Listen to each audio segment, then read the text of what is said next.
And Israel governs this one state very skillfully with three different sets of laws. You have the laws that govern people like myself, Israeli Jews, who can come and go and say what they please. Pretty much a democratic state for all purposes. You've got the laws that govern the Palestinians who are citizens of Israel, and there are over 30 laws in the law books that discriminate against them specifically, and you've got an entire culture of discrimination against them that is deep-seated and deep-rooted in Israeli society. And then you've got the laws that govern the Palestinians in the West Bank and Gaza, and this is really at the pleasure of the Israeli army.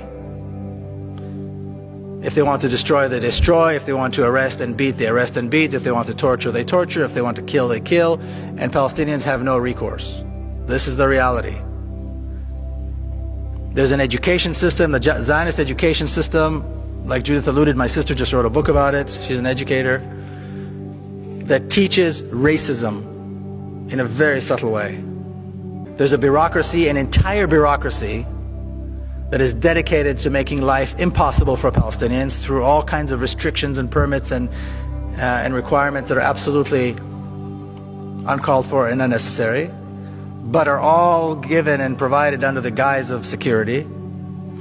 And then you've got the Israeli army, which I like to refer to as one of the best trained, best equipped, best fed terrorist organizations in the world.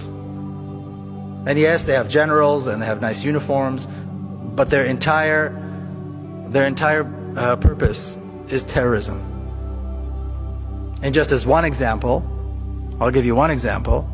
Almost exactly 4 years ago, as Israel began its attack on Gaza, September the 27th, 2008, at 11:25 in the morning,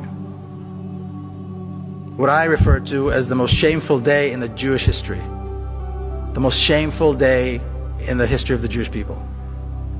Israel began carpet bombing Gaza, and on the first day of what was to be a 21-day attack, they dropped 100 tons of bombs. Okay, a 1-ton bomb will decimate an entire city block. Gaza is one of the most densely populated places in the world. 800,000 children live in Gaza. 11:25 is exactly the time when the morning school shift and the afternoon school shift change. So all the kids are in the streets. All the children are on the streets. That was the moment decided by the decision makers in Israel to begin the attack. This was the first day of a 21-day slaughter that had absolutely no justification. If that's not terrorism, I don't know what is. And this is how the state of Israel manages to control the different populations and somehow still keep up this very sweet liberal kind of face to everything.